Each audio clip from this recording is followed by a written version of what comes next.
Mr. Tom Harris.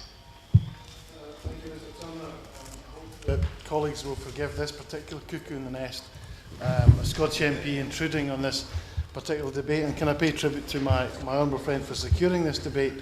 And to continue the animal analogy, I want to address the elephant in the sitting room, because those of us who are rightly being angry on their constituents' behalf about the decisions made on rolling stock in various franchises, I think they're going to be disappointed if they believe that chastising the minister of whichever party about the decisions made by civil servants at the DFT can somehow be the equivalent of a magic wand and make everything right.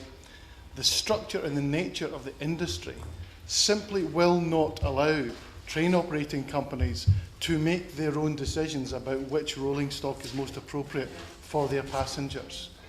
Now, I have never been an advocate of the wholesale nationalisation of the railway industry, and I'm not about to follow in the footsteps of the sadly late lamented Bob Crow by now doing a 180-degree turn on that particular policy. However, can I draw the House's attention to early day motion number 954 in my name, which points out that under this government, the railway industry is about to be nationalised.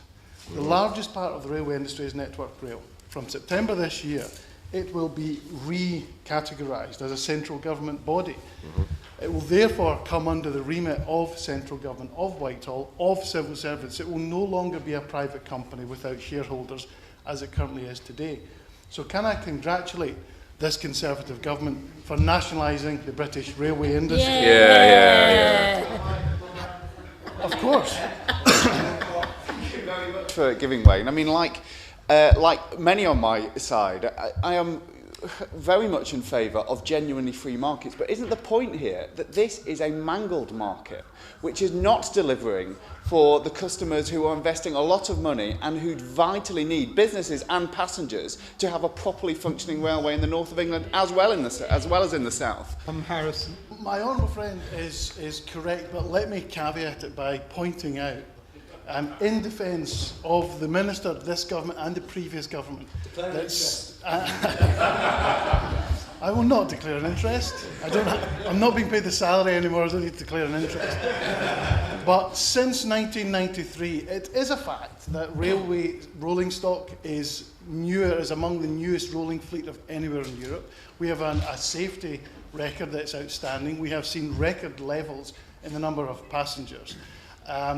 Nevertheless, it is clear from this debate and many debates that have happened in the past and will happen in the future that the current model simply is not delivering for a significant number of passengers.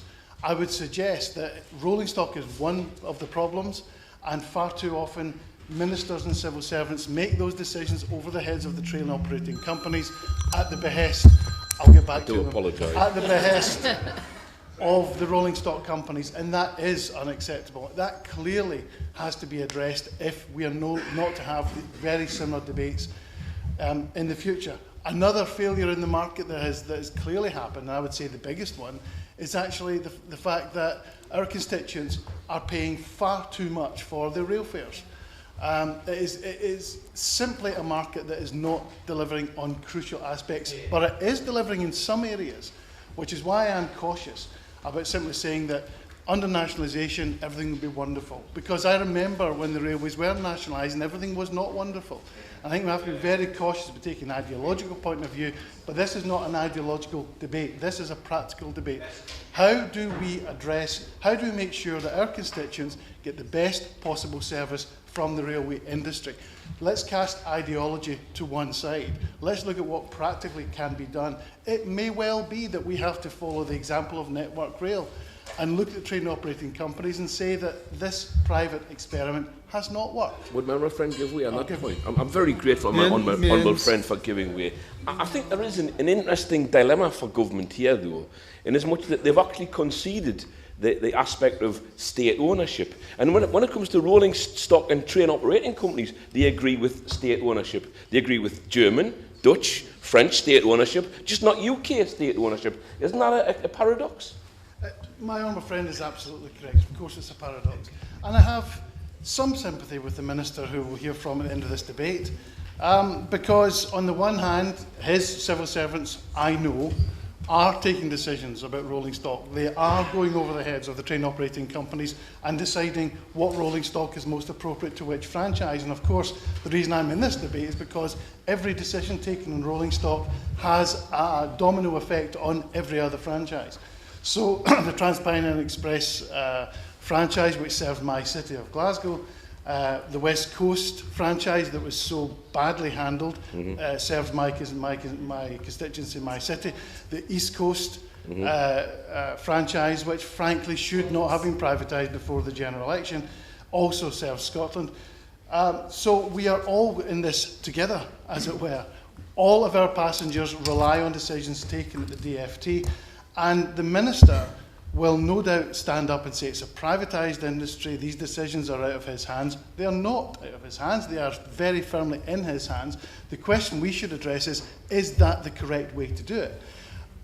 We have to make a decision. Either civil servants and ministers take responsibility as well as the blame, because at the moment all they're getting is the blame, or they give all of those decisions to the private sector and make it a truly privatised industry. My gut instinct is that that is a model that would not work for our constituents, and it's our constituents, rather than political ideology, that has to take precedence. Yeah.